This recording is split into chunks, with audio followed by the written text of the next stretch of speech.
Hello, everyone. My name is Allison Heafy, and I am the Campaign Coordinator for Dental at TechScan and the moderator for today's webinar. Thank you for joining us. We appreciate and value the time you will spend with us. Welcome to our webinar, Digital Occlusion Made Easy with Dr. Mahmoud Ezzat Ghazi. Before we begin, I would like to mention some information about Zoom webinar. With a global audience, internet connections can vary tremendously. If you experience any problems with audio, I recommend that you disable your computer audio and reconnect via your telephone line. A phone connection will typically provide a better audio experience. Access numbers for the webinar are listed in your webinar invitation. Our speaker today is Dr. Ezzat Ghazi. As you can see from Dr. Ezzat's credentials, his experience is extensive and wide-ranging. To list a few, he is a board member of the Digital Dentist Society and president of DDS, Arab Union. He is a certified DSD instructor and has fellowships in laser dentistry and in the ICOI. With all of these accomplishments and achievements, since 2004, he has operated and maintained a full-time private practice in Cairo, specializing in digital, aesthetic, and implant dentistry. One last item before I turn it over to Dr. Ezzat. We encourage you to ask questions. Please do so through the questions icon at the bottom of your screen. We will attempt to answer all questions at the end of the session. If we do not get the opportunity to answer your question, we will contact you after the session. Please join me in welcoming Dr. Ezzat.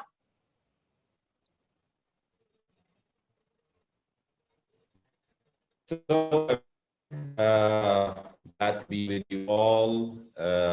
It's a privilege actually to be able to be with you all with this opportunity that TechScan has given us. I'd like to thank, of course, TechScan for giving me the opportunity to sharing all the info that I would like to share with you all today. We're mostly going to be speaking about digital occlusion. So I will jump right into it straight away, right? Right, so our topic for the day is digital occlusion made easy. What we're going to start with is we're going to start with a quick lecture, 15 to 20 minutes, giving you an idea about the relevance of digital occlusion. And then we're going to jump to my other computer where I'll be doing a live demo on a patient. And I'll be showing you how we use T-scan exactly and how it could be useful for all of you in your clinical practice. Right, so this is the slide I usually start with when I'm speaking about digital occlusion. And if you all have a look at the slide, now, which case would all of you prefer to work on? Case number 1, which is a simple, straightforward case, or case number 2, which is a case that involves an increase in vertical dimension. And of course, because we do not have any restorative space to restore the teeth and placing the patient into center correlation. And usually the answer that I get from most of you is that most of you would prefer to go for case number 1. Now, why is case number 1 much easier for us all? As I said, case number 2 involves increase in vertical dimension. We need to put the patient into centric relation. And this is usually the nightmare that all of us go through when we go into cases that involve occlusion. And surprisingly, you will understand at the end of the lecture that case number 1 is a much more difficult case than case number 2. But why do we all prefer to go for case number 1? Because case number 2 involves the things that we all talked about and involves a lot of dilemmas that we all go through when we go through cases that involve occlusion or increase in vertical dimension. And these are the type of cases that become chronic cases when we start to treat them. And when the patient keeps coming in with broken restorations or with the patient complaining of continuous sensitivity that never goes away, or the patient has problems. Oh, I haven't shared my screen. I'm sorry. Right, just a second. So again, sorry. Right, let's go back again. So again, so this is case number 1 and case number 2. I'm sure all of you can see my screen right now. Perfect, sorry for that. That usually happens with webinars, right? So Again, case number one is the straightforward case that all of us would prefer going through, and case number two is the case that we all run away from, or we refer to someone else to handle the case, or we take the risk and we just go through this case going through it straightforward without putting occlusion in mind. And this is what usually happens, and we usually depend on the adaptive capability of the stomatognathic system or the masticatory system to withstand all the extra forces or the excessive forces that are transmitted to the teeth, so that we don't have any problems with the muscles or the teeth or the TMJs. But this is not what happens usually, because there comes a time where the adaptive capability of the body cannot withstand these excessive forces anymore, and then we start to have problems. And this is something that we usually miss, because the articulatory system or occlusion is part of the articulatory system, which involves the TMJs and the muscles. And the whole articulatory system is part of the masticatory system, which is the teeth and the periodontium.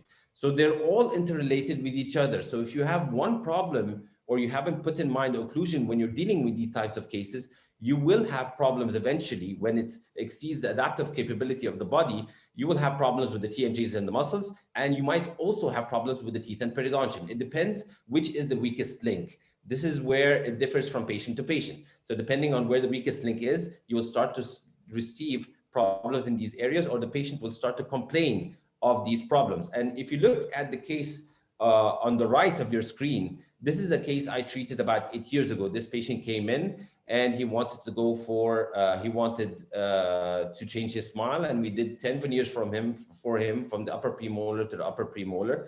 And at that time, I thought it was just a simple, straightforward case. And this is the patient after 8 years. He came back with all these broken restorations, and not only the teeth that involved the veneers, also we had problems also with the posterior teeth, because of course the premature contacts were mostly on the posteriors when he went from maximum intercuspation to centricrelation, and his veneers kept chipping off, his veneers kept falling off, and he kept re-cementing and re-cementing till he got all these restorations that are totally discolored with all these problems. And you will see this case later on when I started to understand occlusion more. And one of the things that made me understand occlusion more and helped me to be able to diagnose my cases easier and to go through these cases easier was T-scan. So this is the whole story of how T-scan changed my practice and how made it much more beneficial for me and for my patients. The problems that we have with occlusion are actually not our fault, because these are the dilemmas that all of us go through in occlusion. If we look at the literature and we have a look at the amount of research that was done on centricrelation in the past 100 years, you'll find more than 26 definitions for centricrelation over the past 100 years. And if you look again at the literature and you go back to the glossary of prosthodontic terms, you'll find that there's more than 20 definitions by the glossary of prosthodontic terms for centricrelation. And if you look again at the literature, at the methods of attaining centricrelation, you'll find more than 15 to 20 methods of attaining centricrelation. And they're all right and they're all correct, depending on the patient that you're dealing with. But we're always in the dilemma or the confusion of which way should I use to attain centricrelation for my patient? Which one is right? Which one is best for this type of case? And if we look at the literature once more, the number of ways of attaining vertical dimension or raising vertical dimension for your patient, there's more than, again, 18 to 20 ways. And then we always go through, or we always ask ourselves that same question. If this is a case number 2, a case where I need to increase vertical dimension, how much do I need to increase the vertical dimension?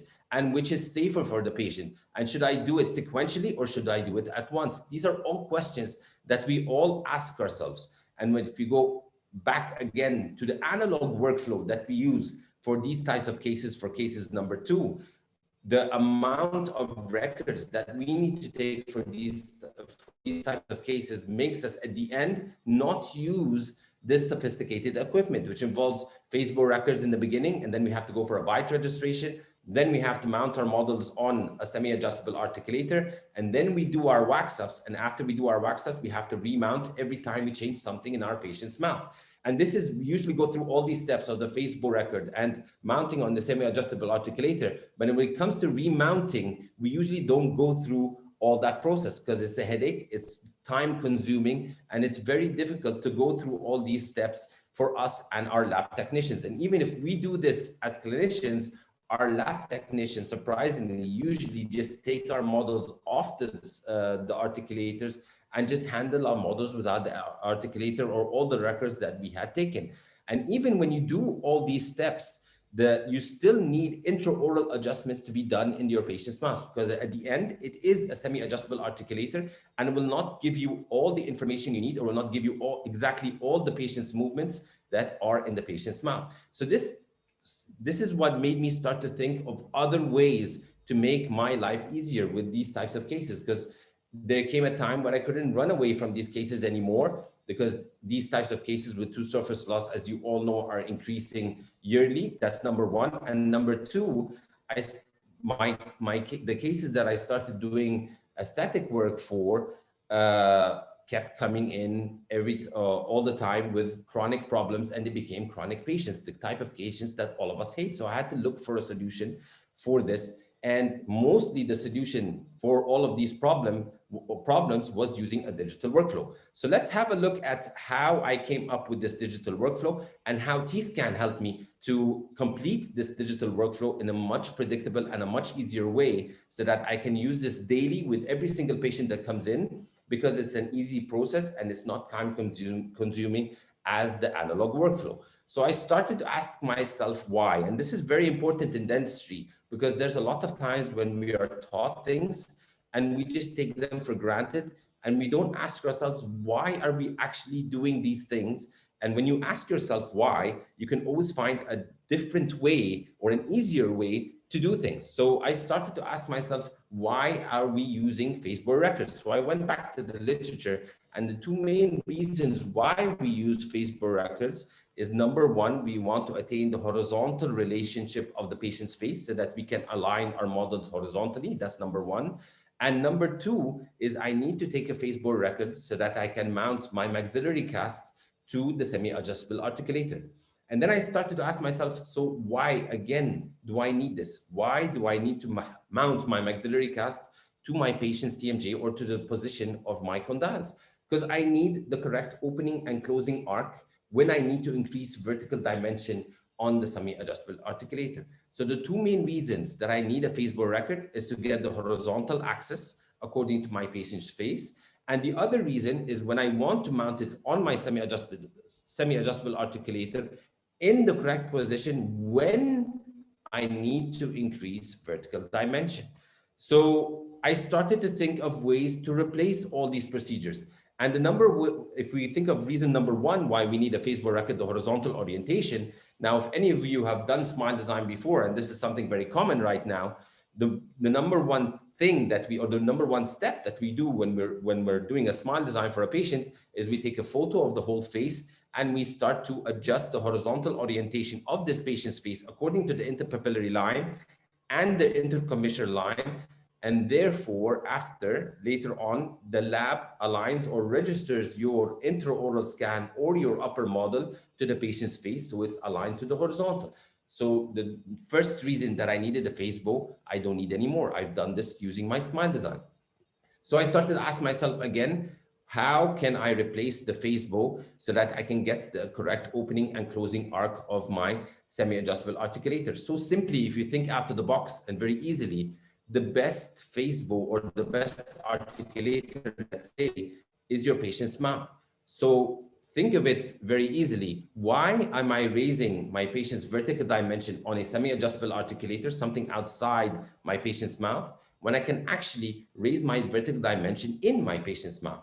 So if I have my patient bite on a cotton roll, let's say, or 2 or 3, or a leaf gouge, or anything that would raise my vertical dimension to the correct amount that I need, so that I have enough space for my restorations and I do not need to reduce the teeth that much and putting biological issues in mind. And I rescan my patient with that open bite in his mouth, so I don't need the Facebook record anymore. So this is so simply, if we do a smile design for your patient, then you have your horizontal orientation. if you raise your vertical dimension in your patient's mouth and then rescan your patient or take an analog bite even and record this, then you do not need to Facebook record anymore. So other things also that are, or other digital technology you can use also is you can use a face scan, because at the end, a Facebook record is an ear bow. It detects approximately where the TMJs are according to where your ears are. So if you have a scan, a 3D scan of your patient's face, so simply you can align this 3D scan to your virtual articulator on your 3D software with the maxillary cast in position of the patient's face, and very easily it's the same function as an analog Facebook. You can even, if you want a more accurate presentation of where your condylar axis is, if you have a full skull CBCT, you can detect where the condyles are exactly using that full skull CBCT, because you can see the TMJs exactly, and you can again align your maxillary cast to your virtual articulator on your 3D software. So this is where I stopped using Facebows anymore. And then later I started to ask myself again, why do I need an articulator?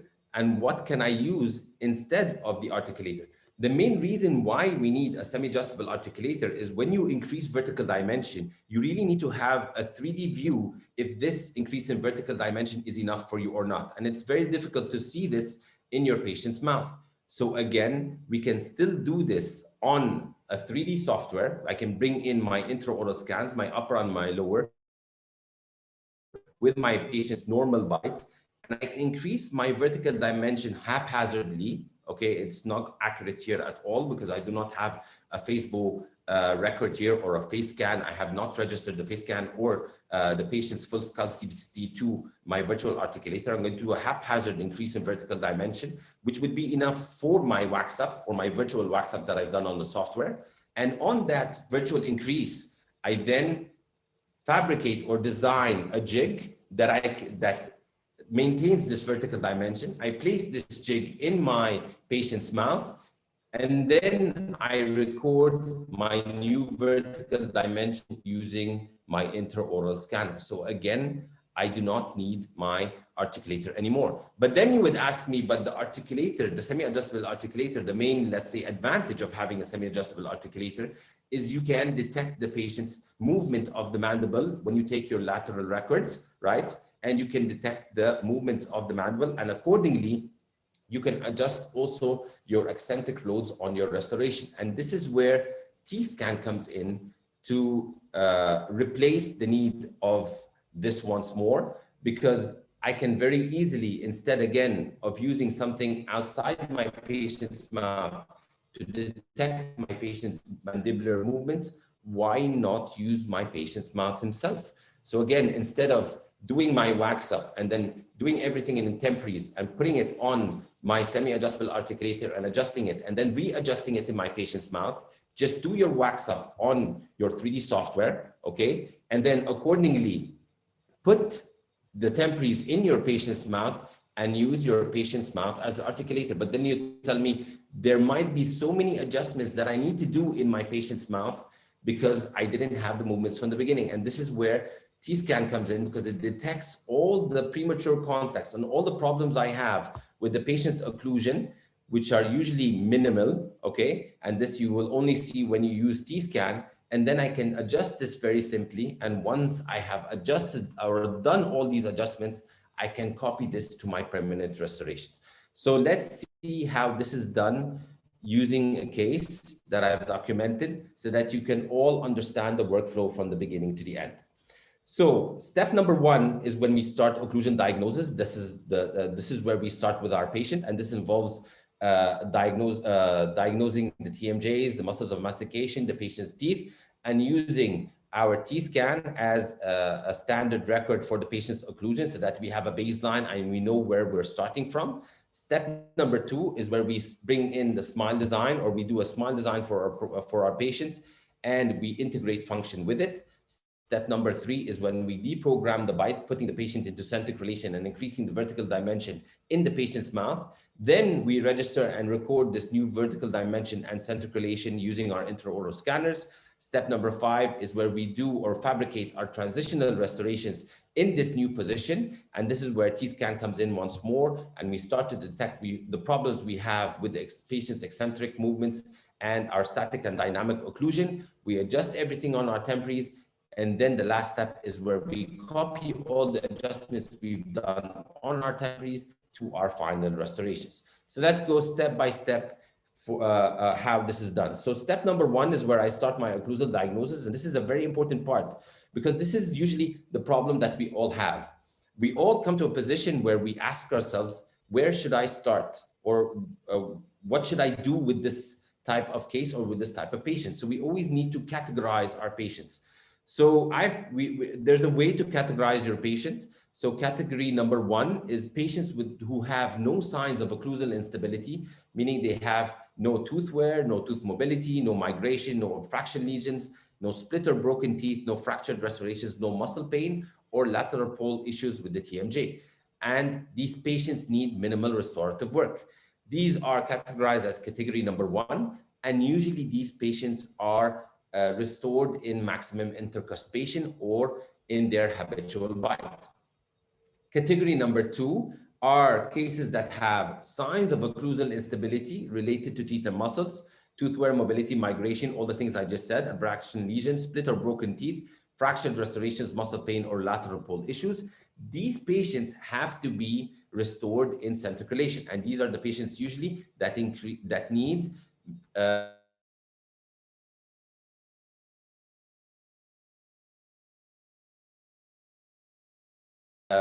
5 to 6 restorations. You're going to change your patient's occlusion. So you need to put your patient into stable occlusion.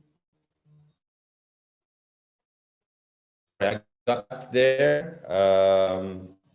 I hope you.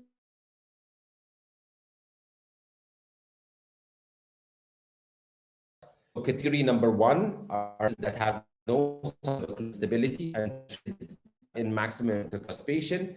Category number 2 are cases that need to be placed into centric relation because they have signs of occlusal instability.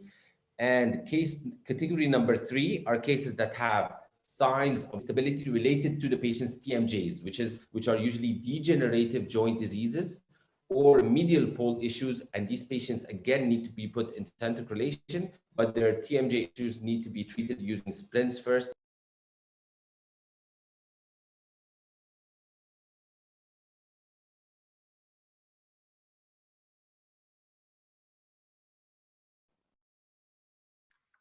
Hi, everyone. Please bear with us for just 1 second, and Dr. Ezzat will be right back.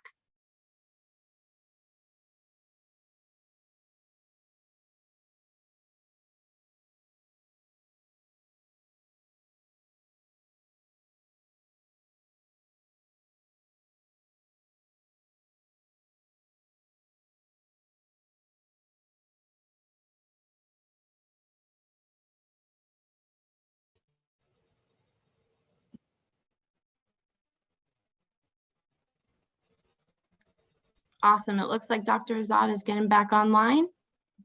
Should be up and running in just a second. Yeah, this is normal with webinars, right? This is what we do. Right. So is my screen shared? At the moment, I don't see your screen share. No. Now can you see it?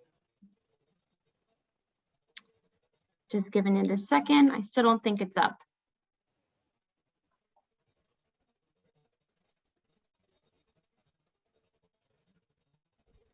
Not yet. I believe we're still reconnecting here. Just a brief moment. Get everything back up and running. Yeah.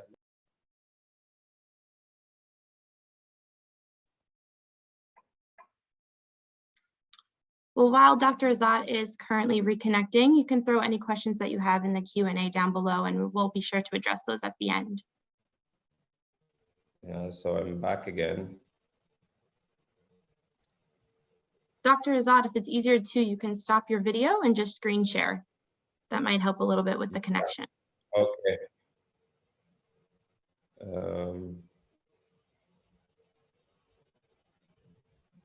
Just let me know once you can see the screen once more. Sure.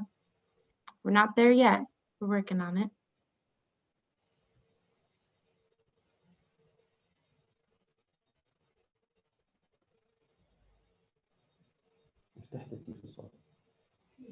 تكييف.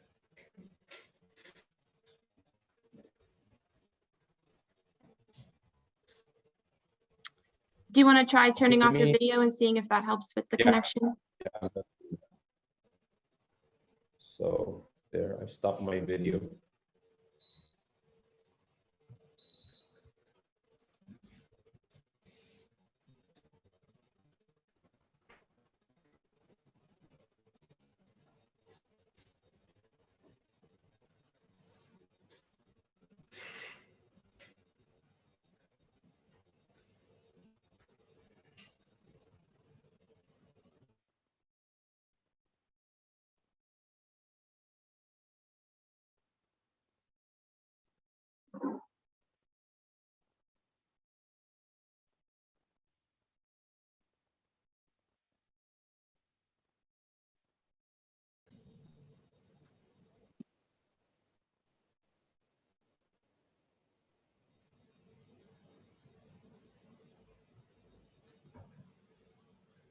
All right, thank you everyone for your patience. It looks like I have a visual on Dr. Ezzat's screen.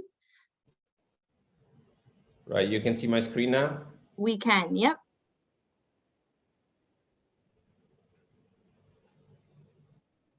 Okay, perfect. And you can hear me well? I'm not, my voice isn't cutting or anything? No, it sounds good right now. Okay, perfect. Good. Right. So I'll just go back through the slide once more very quickly.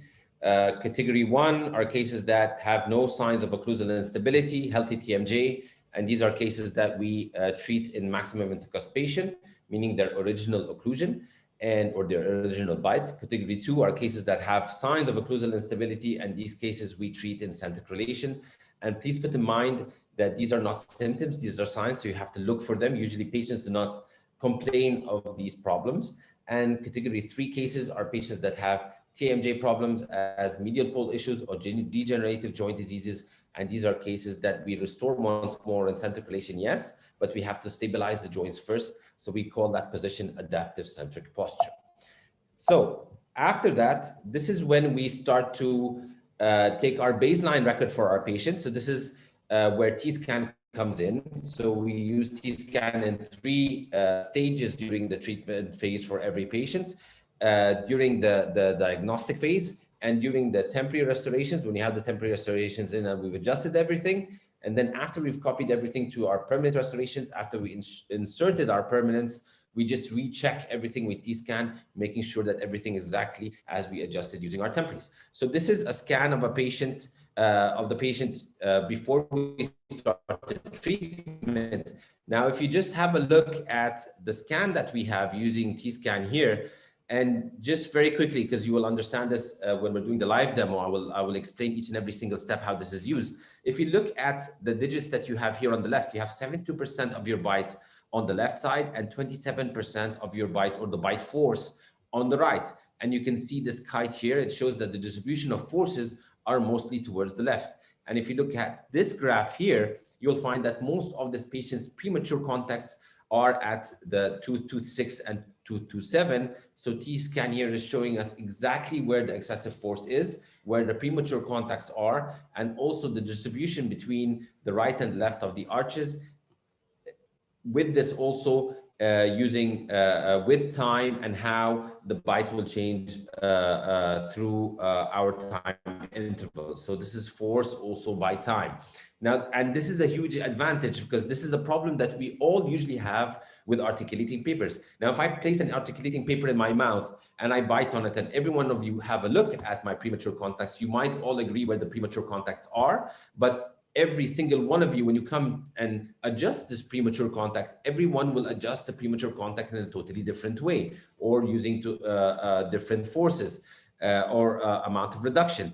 But when you look at the chart that you have here, you can see that the amount of premature contact or the excessive force that you have on tooth 2.6 and 2.7 is about 24% on tooth 2.6 and 27% on tooth 2.7. And if you compare this to the other side, you have 7.9% on tooth 1.6 and 3% on tooth 1.7. So you know the amount, nearly the amount of reduction that needs to be done for this premature contact. You can start with a minimal reduction first, scan once more, see this minimal reduction, how much it has adjusted this premature contact, and then go on from there till you have stability of both sides, right and left, during your static occlusion. So this is static occlusion. If we have a look at this slide, and I'm playing the video on the left, this is while the patient has started with static occlusion, and then the patient has done a left excursion. Now, if you look at the graph here, you'll see that 100% of the contact or the determinant of this lateral side or left side movement is on tooth 6, which should be usually on the canines or the anteriors, because we prefer canine guidance or anterior guidance mostly for all of our patients, because we have decreased muscle activity once we have passed the tooth 2.4, or the tooth that is the determinant for a lateral excursion is the canines, laterals, and the centers. Could be distributed between all three, or could be mainly on the canines. So here we know exactly where our interferences or our working side interference is. And if, sorry, I'll just go back to the slide. And if I play the second video, you'll see that the patient is biting, and now the patient is doing a right lateral excursion. Patient has a distribution of or right side determinants for lateral excursion are the laterals, canines, 1.4, 1.5, and 1.6. Most of the forces are on tooth 1.3, but they're also distributed on tooth 1.5 and 1.6. So now I know that I need to adjust this working side interference that is on tooth 1.5 and 1.6, so that we have anterior guidance on the right side, and we have decreased muscle activity. And this is where the patients really feel total relief of the pain that they didn't understand that they had or why they had it. Once you just adjust these small adjustments, the patient gives you feedback straight away that they have they're much more comfortable with their bite, or they can bite much easier when they're on the chair even. So this is where you can really detect where your problems are. And if you even look on the non-working side, you'll find that we have a non-working side interference on tooth 3. This is impossible to see using normal articulating paper. So this is where the true benefit of doing a scan using T-scan technology comes in, of you diagnosing the problems that the patient has from the beginning, and you can go on from there so that you can solve these problems later on. So starting with the case, this is the case that we have shown the preliminary scans. The patient has generalized tooth surface loss on our upper and the lower arch. And the main problem for that was both erosion and attrition. She's a proxer. And the patient had been suffering from these problems for a very long time. She had gone to many dentists to solve her problem, but a lot of people or a lot of dentists refused to go for the treatment, or she felt that the treatment plan that was given to her wasn't the treatment plan that was most suitable for her case, because she's a dental nurse, so she understands quite well what her problems are. So after we finished our occlusal diagnosis, we then go into step number 2, where we start doing our 2D smile design. And this is where we bring in a photo of the patient's face while the patient is smiling, and we do our full aesthetic diagnosis using the smile design process, which involves 8 steps, where we determine where the horizontals are, which is a step that will help us not use an analog face bow. We detect where our facial midline is. We adjust our smile curve. We adjust the widths of the teeth according to red proportion or golden proportion. We adjust also the gingival curve and the papilla curve. This is where we have our aesthetic treatment plan for the case. And we can see from the smile design that was done that we need to make her teeth longer incisally. So this is another problem that we have with this case, because the patient has edge-to-edge occlusion and her overjet is minimal. So any increase in that will make us have to increase the vertical dimension of occlusion, because the patient does not have any restorative space. So after we finish the 2D smile design process, this is when we send this to our lab, and our lab technician start to register the patient's upper scan, upper model to the patient's face, to the smile design that we have done, and they give us our upper and lower digital wax up. And this is when I start to determine how much I need to increase my vertical dimension haphazardly on the software, because I have no records that would show me the patient's arc of closure. So I do this haphazardly according to the wax up that has been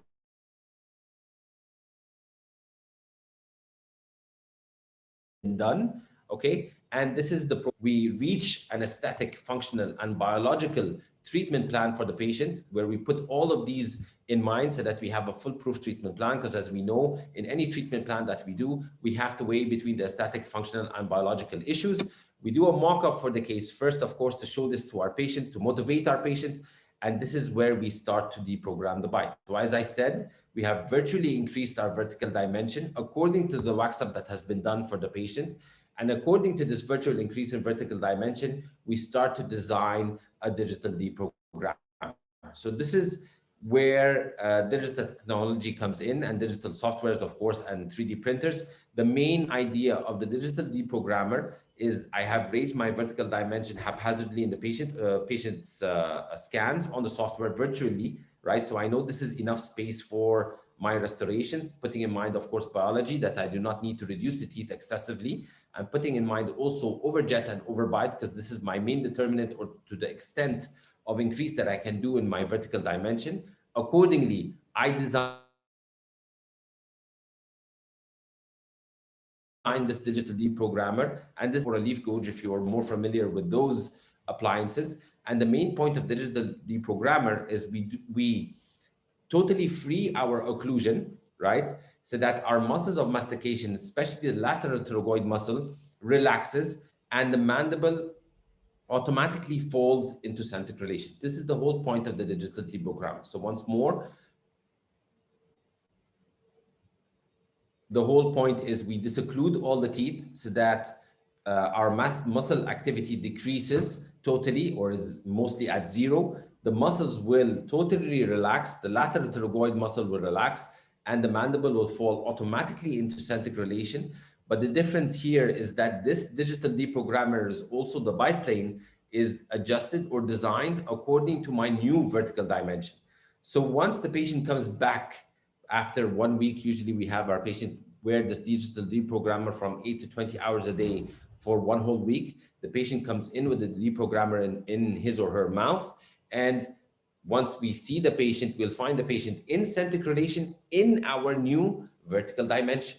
So the next step is, this is a photo of the digital deprogrammer in the patient's mouth. It's 3D printed in clear resin for patient compliance, of course, so that the patient can actually wear it for a long time, right? And then we rescan our patient in the new vertical dimension in my new centric relation. So this is where I do not need my Facebook record anymore, because I've used my patient's mouth as the Facebook record.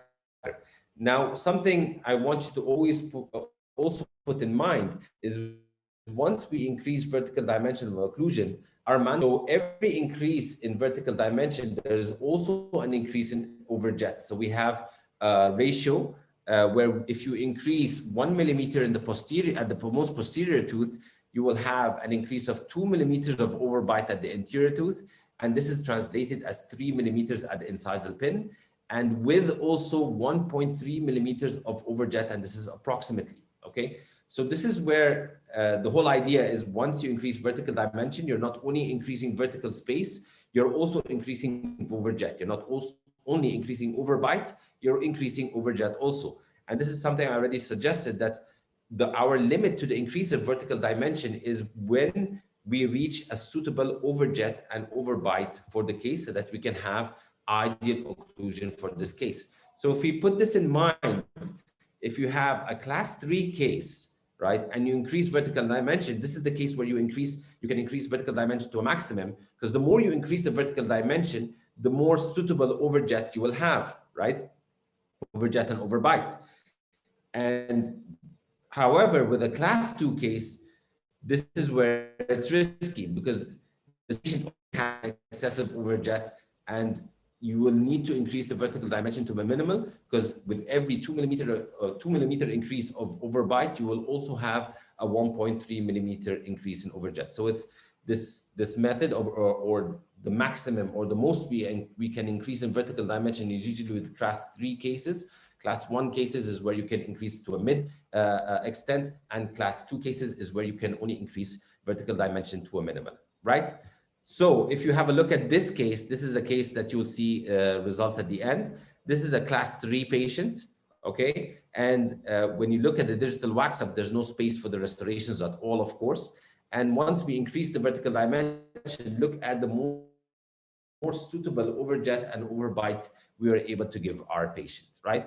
So that's the whole idea.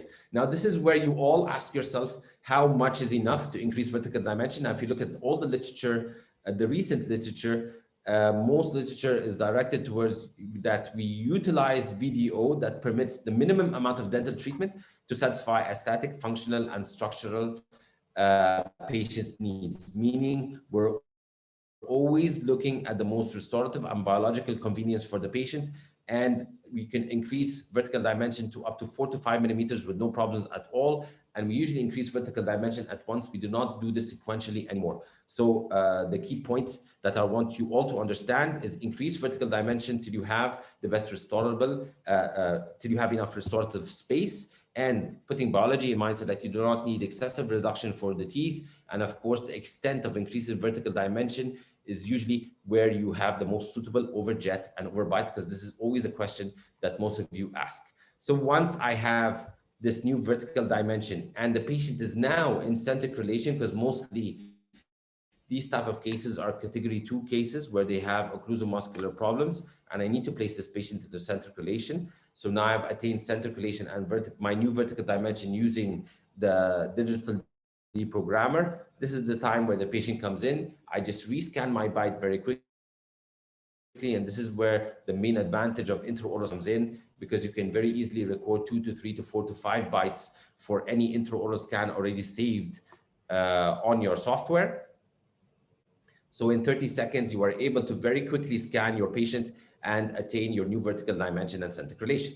So this is the stage where we start to design our final wax ups. Our upper wax up was already done. The lower preliminary wax up was done. Now we have our new vertical dimension and centric relation. This is where we finalize our wax up. And according to our wax up, we fabricate transitional restorations for our patients. And they're usually aesthetic and functional restorations where we want to test both aesthetics and function. So you can fabricate your temporary restorations either in direct snap-on or flexi PMMA, or use an indirect bonded method, or direct bonding using bisacrylic, or direct injection or flowable injection technique. And you use whichever technique you would like, as long as the temporary restoration that you have designed on your CAD software can be carried to your patient's mouth. We did this case using bisacrylic. So this is the upper and lower bisacrylic for the patient. This is another case where we used milled PMMA for the case, upper and lower milled PMMA, which was bonded. And this is the main advantage of using individual teeth, of course, so that the patient can attain oral hygiene measures, and you can use the transitional restorations for longer periods of time. This is the class 3 case. After we increase the vertical dimension, the patient, we brought him into a more suitable overjet and overbite, a class 1 relationship. And this is where T-scan comes in once more. This is when we scan our patient and we start to adjust our static occlusion, dynamic occlusion, right and left excursions, and anterior guidance till everything is perfected. And then later on, we adjust or we copy all the things that we have done in our temporary restorations and very easily just replicate them to our permanent restorations, where at that time, the amount of adjustments that we need are minimal, because we already were able to copy everything from the beginning, and we are able to use the readings from the T-scan to really perfect the patient's occlusion to an extent that we know that this is just perfect for that case, so that we can give our patient a predictable outcome, and we need minimal adjustments for our permanent restorations. So now let's have a look now at the patient's scan. Now the patient has started to bite in static occlusion. And if you look at the graph here or the numbers here, you can see now that we have stability or equilibrium between both arches, 50.1 or 2% and 49.7 or 8% on the right side between the right and left. So we have equilibrium between right and left in the patient's occlusion. If you remember the scans we took in the beginning, or the scans that the patient, or the static occlusion that the patient started with, we had a difference of about 25 to 30% between the left and the right, where most of the premature contacts or the excessive forces were on the left side. Then with our left excursions, you will find that the patient now has anterior group function, where our lateral or left lateral excursion is on the central, distributed between the 2-1, 2-2, and 2-3, and mostly is on 2-3, and this is what we need mostly. And if we look at the second video, this is the patient's right excursion. The patient has bited, started right excursion, and our forces are on the canines and the laterals. So, and again, the last video is when the patient bites, and this is our protrusive records, and the patient has gone into protrusion, and we have distribution of our forces between the canines and canines. So this is the where technology really helps you to be able to make sure, and where you are 100% sure that the occlusion that you have given your patient and the restorations that you're going to give or deliver for your patient as permanent is going to be just perfect for that patient, and the patient can withstand this. And this is where this patient becomes a happy patient and is not a chronic patient anymore that always comes into your office every week or every month complaining of sensitivity or broken restorations, or that her bite is not comfortable, or she can't chew, or when she's sleeping she feels more comfortable than when she's sitting down. When she's sitting down, she feels that her bite is too extensive. This is where T-scan puts you in that position that you are sure 100% that what you have given your patient is the best solution for him or her. Now, the next phase is where we scan all our temporary restorations and scan all the adjustments that we have done on the temporaries in the patient's mouth, because we've used the patient's mouth instead of the analog articulator, because T-scan has helped us to be able to detect all the problems that we have. And now we scan the patient and we send this to our lab technician, and all our lab technician needs to do is to overlap our prep teeth onto the scan of the temporaries, and they copy the restorations or all the adjustments that we have done to the permanent restorations. Now, if you look at these three photos, this is how accurately, using the technology, you are able to copy anything that you have done in your patient's mouth. And this is one of the things that made this workflow possible. Now, if you look at the photo on the top, this is a mock-up. The photo in the middle, this is the CAD design that was done on a CAD software. And these are, the last picture is the patient's final restorations. This is the frontal views, and these are the side views. Now, if you compare all three photos to each other, they're about 90% the same in all steps. So this is where you can really give your patient a predictable workflow. What you show the patient on the mock-up is exactly what you get on your CAD design, given that you have done all the clinical work as planned. And this is exactly what you deliver the patient as final restorations. And if you look at the side views, you'll find texture. We were able even to copy the surface texture on our restorations. This is the patient's before and after we had delivered our final restorations. A close-up of the patient's smile before and after, the occlusal view, right and frontal and side views of the patient's occlusion. Of course, we did veneers from tooth 1.5 to 2.5, and lower veneers also from canine to canine. And then we did tabletops for the posteriors, uppers and lowers, because of course we increased vertical dimension and we needed to give the patient ideal occlusion. This is the occlusal view of the patient after our final restorations, lower occlusal view, and this is the class that I showed you. This is the patient when he started. Actually, this patient till now is still in PMMA. And one of the reasons why the PMMAs are still, and this is for the past year and a half, and the patient has no complaints at all. And one of the reasons why these PMMA are still in place, because we have stable occlusion. This is the patient's class 3 occlusion frontal view, and this is his class 1 after we have increased vertical dimension. And this is the case, if you all remember, that I showed in the beginning, the patient that I treated 8 years ago, and I didn't put occlusion in mind. And then later on, I brought him in again, and we redid everything for him. We put him, of course, into centric relation. We adjusted his vertical dimension, and using, again, T-scan, we were able to adjust everything and make sure that we were delivering something that was more suitable for him this time and would live for a longer time.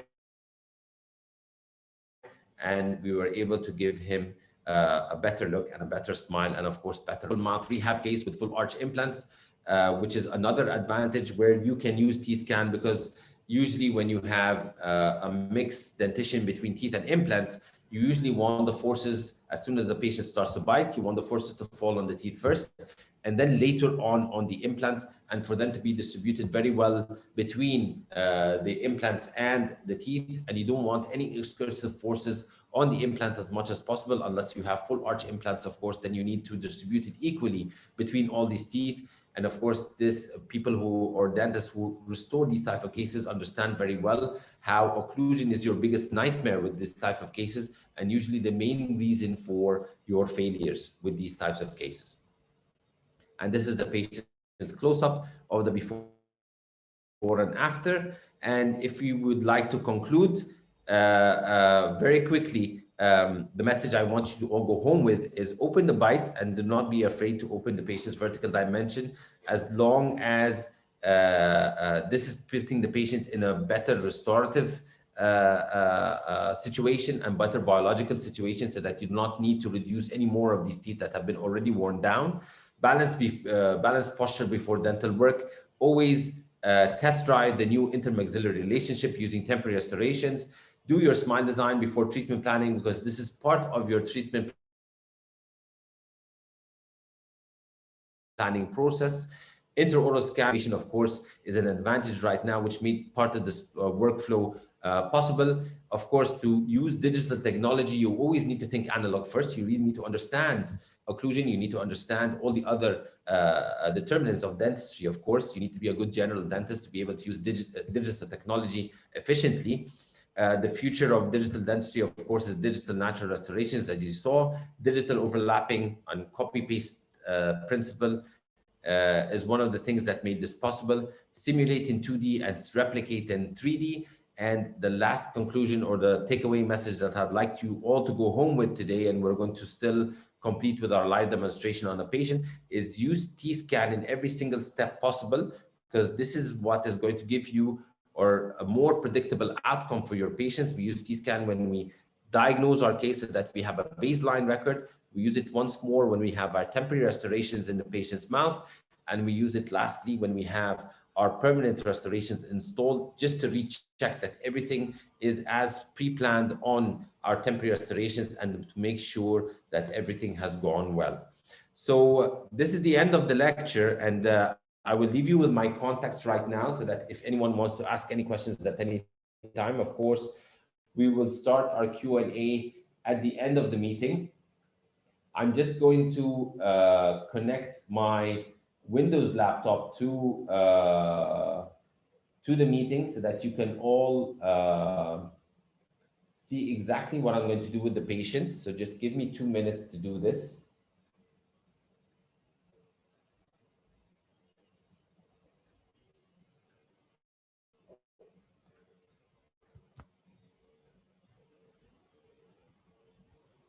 So I'm going to stop sharing. And once I connect from the other laptop, I will mute myself so that you don't hear me.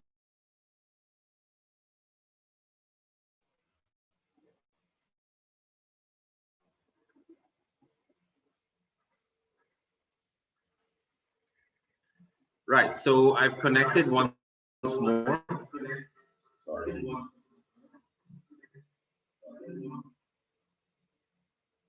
That's better. Okay, so that you guys don't get me talking twice from both computers. I just need a confirmation that everyone can see my screen and you can all hear me. We can hear you. I also have a visual. So far, so good.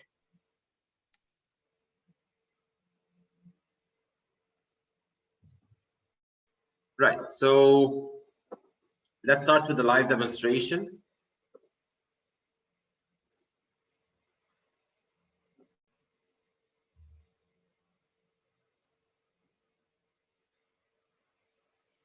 Okay, so I've shared my screen so that you guys can see what I'm doing exactly, right? Okay. So I have the T-scan in hand. Just let me get some gloves and a mask on, please.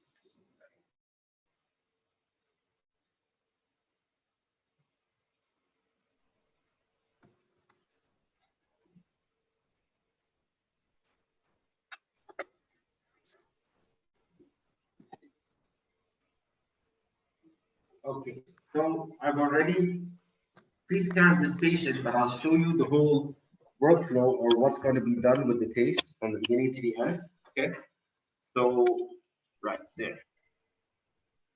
So this I have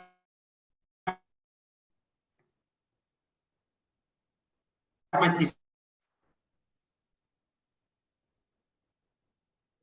T-scans on. Now, if you look at my screen, as you can see my screen, I'm applying pressure to the sensor, and you can see where this pressure is applied exactly. Okay, right. So once I've got everything set up, I've got the right size of the holder. I then usually when we want to seat our patient, okay, our patient upright, the patient should be sitting down upright. Okay, and the first thing we do is that we test the patient's force, because you have a plus and a minus sign here, where you can adjust the amount of for the, let's say, the intensity that the sensor can feel, or how sensitive the sensor is. Okay, so you usually want to adjust this, and the lower the sensitivity you use, the better or the more accurate the reading you get. Okay, so first, without recording anything, I usually place this in my patient's mouth. You have, of course, like an arrow here, so that you can know every time you place this in your patient's mouth where to place this exactly between the centers, of course, so that it's in the same position every time. And usually when we ask our patient to bite, we ask our patient to bite and hold the bite. Okay, and usually in the beginning, you need just to have your patient practice this a little, so that they really understand what you mean by bite and hold. Okay, and then when we do the explosive movements, also we ask the patient to bite, hold, and then move to one side. And when we ask the patient to move to a side, we usually raise our fingers so that they can see which side we want them to move to. Okay, so the first thing we do is the static occlusion. We place it in the patient's mouth, ask the patient to bite and hold. And we usually take 2 readings for static first, and not more than 2 to 3. Because the more records, the less accuracy you will have. So we usually take only 2 to 3 static bites, and then we take 1 dynamic right, 1 dynamic left, and 1 dynamic to the front, or the protrusive movement. Okay, every time we do a dynamic movement, we ask the patient to bite and hold, and once we see that the patient has held the occlusion in place and is stable, we ask the patient to move to that side and open. Okay, so what I'm going to do first is test my sensitivity. I've already done this, but I'll show you how I do it. So the first thing is we ask the patient to open. Okay, we place our sensor in place, and then we ask the patient to bite and hold. And as you can see, mostly the sensitivity is not bad here. Okay, and usually what you want to see is at least 1 to 2 reds. Okay, so I'm going to increase my intensity just a little. Okay, and then have the patient bite once more.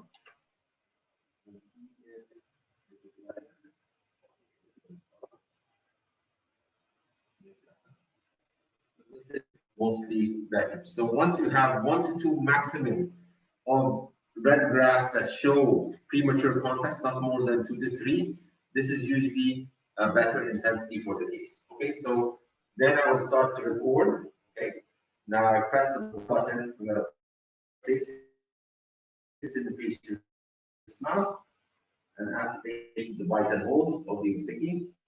Lift. Lift up. So I've recorded now 2 bites. Okay, so this is my first one. This is the first static. Okay, and this is my second, right? And then straight away, I will go record my right lateral excursion. Okay, and all. Explain to the patient what she's going to do exactly, and she's having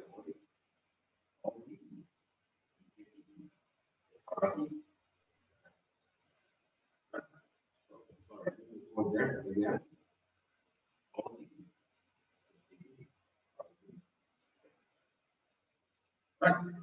So this is my right lateral. The forces are a little extensive here, so the software has already told me that I have excessive forces here. So I will record this once more and just decrease the intensity just a little. Okay. So I'm taking a new scan now. Right. Right.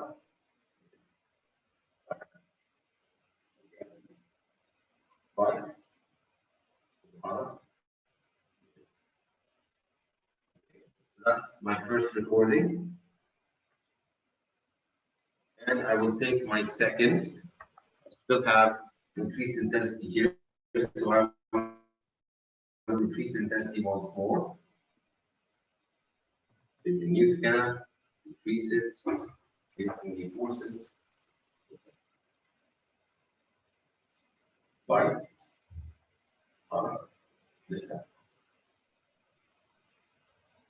So that's perfect. So as we said, the less intensity, the better. Okay. Now I'm going to take my left.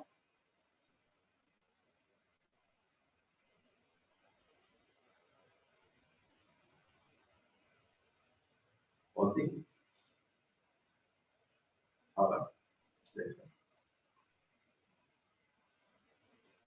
So that's my left excursion. Now we're going to take protrusive. Again. Right. Yeah. Okay. Right. So I don't need my patient anymore. That was quickly how we scan or how we use T-scan itself. Okay. And now what's more important is we're going to go through the scans that we took. All understand what they mean and how valuable they are in our practice. So this is more important than what we just showed. What we just showed was so that you can all get an idea of what's done exactly. Okay, so these are my 2. I don't need this anymore. My 2 multi-bites, okay, or my centric occlusion, what we call multi-bites. So the first thing I do is I determine what type of scan this is, right? I determine if this is, let's say, centric occlusion if you want, centric relation, left lateral, a multi-bite, protrusion, right lateral, or you can name it whatever you want. Okay, so usually my static occlusion, I call multi-bite, or if I want this is centric occlusion for this patient, I can call it centric occlusion also. Okay, now so that you understand what all of this means first. Okay, now what you have here is exactly what the sensor shows. Okay, it's divided the teeth according to the numbers, of course, from 2.8 to 1.8. The patient is a full dented case. She does not have any missing teeth. She does not have any implants here, and she has minimal restorations. But what we do first is, and this is very important, we start to label each tooth and give a label for each tooth. If this is a crown, a full denture, a pontic, an abutment, an implant, an inlay, and an onlay, a partial denture, a veneer, a missing closed, or a missing open tooth. This is very important. She's a full arch, she has full arch teeth. Okay, so we don't need to do any labeling here. The second thing we do is we also put a width for the centrals, for the central incisor, so that the software can automatically detect where each tooth is, right? And usually by default it's at 8.5 millimeters. You can change this in your settings, but by default it's 8.5, and this is actually the width of a central that the patient has. Okay, but what we do next is we start to adjust the width of each tooth so that we know that all the occlusion that we're seeing is exactly for that tooth. And this is very important. So this is the space for 1, 1, this is 1, 2, this is 1, 3, 1, 4, 1, 5, 1, 6, 1, 7, till we reach 1, 8. So 1, 8 is here, just behind at the end, okay? And sorry, that's 1, 7. Sorry about that. That was right. It was in the right position. Okay, and we can bring 1, 8 up to here and 2, 8 up to here. Just adjusting. All these adjustments are very important because this is what gives you even more accuracy when you're getting your readings and you know where your excessive forces are. This is a very important step. And this is what makes the learning curve with T-Scan very easy. You know what I mean? It's a very simple process. The software is very easy to use, but this gives you even more accurate readings if you adjust this beforehand with any case. Okay. What else do we need to do? So this is our centered occlusion. Let's have a look at this first so that you can all understand what these mean exactly. So this is our timeline. If you look here, this is the maximum force. The vertical is the maximum force, right? Let's just put this on top so that I can see better. Right there. Okay. And the horizontal is time. Okay. So this is the amount of force by time with the beginning of your patient's bite. And what I'm doing here is I'm moving my cursor so that you can see what happened throughout the bite. Now I can see from the graph here, if you look at this black line, the black line shows the total force between right and left. The green line shows the forces on the left side. The red line shows the forces on the right side.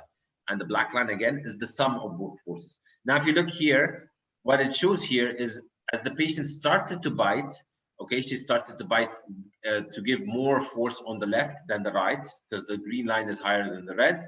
Okay, and throughout the bite process, she has given more forces on the left, right? But if you look at the black line, you will find that the bite force that she gave, she bit quite hard in the beginning. This is about a medium force for her, and then she released, and then she increased her bite once more till she reached maximum. So this is not a bite I usually can depend on. But if you look at the second bite that I took, when she started biting, she went to a maximum increase or nearly maximum, and then she gave me the maximum and she sustained that maximum for some time. So this is a graph I can depend on. And if you look at the green and the red, you'll find that she has more bite force on the left side than the right side. Okay, so this is how we read the graphs, and reading the graph is very important because this is more relevant when you start to read the right and the left lateral and the protrusive movements. You start to understand better where the problems are, or if you're in a good position for this patient or not. Okay, so again, the black line shows the total force. So this is force by time. She increased quite well, not to the maximum, but then she started to increase a little more. She got to the maximum and she kept stable to the maximum for some time. She decreased a little and then she did the sudden drop as soon as she started to open. Okay. The points that the graphs gives us, point A2, B2, C2, D2. 2 means the second bite that I registered. So here it's A1, B1, C1, D1. Okay. A is the point, and this is automatically designated, or this is automatically done by the software. A is when the patient just started to bite. B is when the patient force. C is when this force started to drop, and D is when the force diminished totally. Okay, so that's just A, B, C, D, right? A when the patient just starts to bite, or the sensor just feels the first force. B is the maximum force. C is when that maximum force starts to drop, and D is the position when the force ended totally. Okay, so this is how we read the graph, force by time, as we said. Now, if I want to look at the readings that I have here, this is something also that we use, and is sometimes much easier for you to use while you're scanning. And this is what I look at while I'm scanning. Okay. So if I just move the cursor here to the timeline, this is when the patient started to bite. So as soon as she started to bite, this is the bite that we said we cannot use that much. Let's go to bite number 2. The patient started to bite. She started to bite on her centrals first, 2, 1, 1, 1, and 1, 2. Okay, we can see that very clearly here, and you can see it here translated here also, and on tooth 1, 8. So these are the first teeth that start to occlude. Okay, And then she started, the force started to be distributed between all the teeth, and then the force started to increase at tooth 1/8. Okay, and you can see the difference in percentages, 10% here at 1/8 and 6.4% at tooth 2/8. And if you look at the difference between left and right, the percentages of forces, you'll find that you have 44% on the left side and about 45 or 46% on the right. So she has a difference of about 10% between both. And if you start to look at the difference between the forces between tooth 1/8 and 2/8, if you just simply touch that that premature contact on tooth 1/8 and you decrease it about 4%, you will have about 6% on both sides. And then when you rescan, most probably you see this premature contact or this higher contact here on which is reflected on tooth 2/5. You will have again a little more force on 2/5, so you know where you need to adjust exactly on tooth 2/5. And this is where you can also use articulating paper as an adjunct in your patient's mouth. Just have the patient bite on articulating paper and determine where these points are exactly. And this is where you actually are sure that this is where the premature contact is or the excessive force is. So if I just adjust 2/5 and 1/8, I might get a better equilibrium between both sides. And then I rescan my patient and then check where I have excessive pressure or force once more, and just retouch that so that I have equilibrium between right and left. So that is my static occlusion or my centric bite. Let's have a look at the left lateral. Now let's read the graphs once more. Okay, so as soon as the patient starts to bite, now this is when you the first thing that we do, is that we determine what type of bite this is. And once I've determined that this is left lateral, what the software does is it divides the arch into quadrants. Okay, it divides it into, of course, right and left, and it divides it into an anterior quadrant from the canine to canine, from 2/3 to 1/3, and a posterior quadrant. Why? So that you can see where your forces have increased exactly. Because as we said during excursion, we want most of our forces to be on the anterior and on the side of the movement or the working side. So if you look here, you will find that this quadrant or this part, the anterior right part, is labeled in red. Okay, the anterior left is labeled in green, the posterior left is labeled in yellow, and the posterior right is labeled in blue. So now if you look at the graphs here, you'll find a green line, a yellow line, or an orange line, a red line, and a blue line. So each line reflects each quadrant. This is important. Before we start to read the graphs exactly, we have to make sure that the division that or the segmentation that the software has done is very accurate. And if it's not, you can still move this line so that you can adjust it so that it's in the correct position. If it's farther apart or not, I have already adjusted this beforehand. So if you read the graph, if you look down at the graphs, as soon as the patient started to bite, the total, okay, as soon as the patient started to bite, most of the forces were on the left side. This is the posterior left. This is reflected by the green line, and then we have an increase a little of the red and the yellow, then the orange and the green, sorry. So mostly the left anterior and the left posterior. Okay, we have also the increase of the red and the green, which is the right side, anterior, posterior, but not to that extent. And most of the increase is always on the left side. And then suddenly we have an increase in the orange, okay, and then a drop and an increase in the blue. Let's see how this looks on top here. So the patient started to bite anteriorly left and posterior left, as you can see.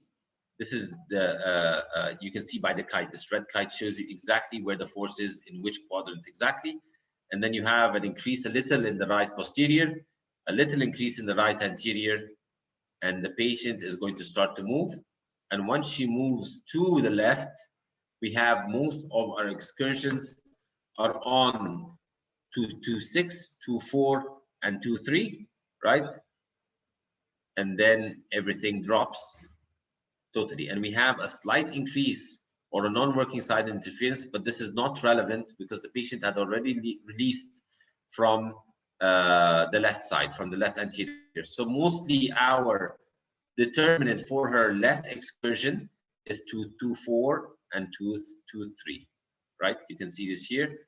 And also tooth 2-8 and tooth 6. So she has working side interferences, and then everything drops and it stays on tooth 8. So now we know that we have a working side interference on this side and we have interferences on the posterior. If this patient is complaining of muscle pain, let's say, or TMJ pain, if we just adjust these interferences on the posterior teeth while she's doing her excursions, and we have it depend mostly on the canines, then you will have a dramatic decrease in muscle force and this patient will feel instant relief. Now let's have a look at right lateral. So the patient started to bite, patient gave me full force, okay, and once she gave me full force, then she started to move. She started to move to the right side, and again we have a non-working side interference here at tooth 8 and tooth 7, a huge premature contact which was actually preventing her from going to the right. As you can see, the kite was starting to go to the right and then went back because the force started to concentrate on tooth 2-8, and then we go to the right, and as we can see, mostly the determinants of our lateral excursions are tooth 1-1, tooth 1-3, which is good, tooth 1-4. We have slight interferences on the working side of tooth 1-5, 1-6, and 1-7, but let's see when the force starts to drop, and then it's mostly on tooth 1-4 and 1-3. Now, last but not least, let's have a look at the her protrusive movements. So again, she gave me maximum force, and then she moved into protrusion, and mostly what's determining her protrusive movements is tooth 2-1, 1-1, and tooth 2-2, so the anterior laterals and centrals, or the anterior centrals mostly, and then she distributes more to the left anterior than the right anterior. So if she has, let's say, pain on that tooth 1-2 or tooth 2-1, sorry, or tooth 2-2 because of that excessive force or excessive sensitivity on that tooth after you put in the veneer there, you know that most of the forces are on that tooth. Right, so this is mostly how we read the graphs. This is very important, how we, this is of course like a preliminary live show so that you guys can understand the value of the scans that we're seeing for the case. There's a lot of course, there are much more options than that. If you have implants, it can give you alarm and adjust your settings for that alarm. You can see force by time, of course. This is another subject, and the time she takes to release during her lateral excursions, because this also is very relevant, because the longer time the patient takes to release on her lateral excursions, the more muscle activity and the more problems that the patient will be facing. So this is mostly the end of my live demonstration. I will stop sharing my screen. Okay, and I think we're open now for questions. My video is working, so if any of you have questions, I would be much glad, of course, to answer. Yeah, well, thank you very much, Dr. Ezzat. It was very informative and interesting. Let's just get our questions so that we can answer all of them. I hope that all of you enjoyed the lecture and live demonstration. I'm sorry about the connections, of course, but this is quite normal when we're doing webinars, so excuse the internet connection. Yeah, so let me have a quick look at the questions, okay? For how many days are the deprogrammer required, and whom should be given? Okay, so usually we use sorry, we use the deprogrammer for 1 week, and we ask the patient to wear it as long as possible during the day and night, but we don't want them to exceed the 20-hour time or more than 20 hours so that we don't get over eruption, because of course the jig depends on biting anteriorly and all the other teeth are out of occlusion. Okay, So use the deprogrammer for 1 week, have the patient come in after 1 week. What's most important is the day that the patient comes in, the patient has to wear the jig for not less than 8 hours, so that the patient has already fallen into centric relation, and you just scan everything. Do not take the jig out of the patient's mouth. When the patient comes in with the jig, I seat him on or her on the chair. I just scan the bite very quickly, and then we start talking and we start discussing anything else. Okay. You need to measure each tooth to get accurate reading, or just stick to default. This sounds quite time consuming. You need to measure. No, we do not measure each tooth. We measure only the width of the upper central, if you mean the measurement that we do on the T-scan, and then by default, the software gives you the measurements of the rest. What's even more beautiful is you can bring in, I didn't show this, you can bring in, if you have an intraoral scanner, you can bring in your intraoral scan and adjust it to the T-scan or the scan that you have from T-scan, and then you can know exactly where your premature contacts are. But even if you don't have the intraoral scan, you just take the width of one central, and then automatically by default, the software gives you the width of the rest of the teeth. If we just fine tweak anything else, because usually the 8s are far further apart, and we just bring them closer so that you have a more accurate scan. How to adjust premature contact and interferences. Of course, this is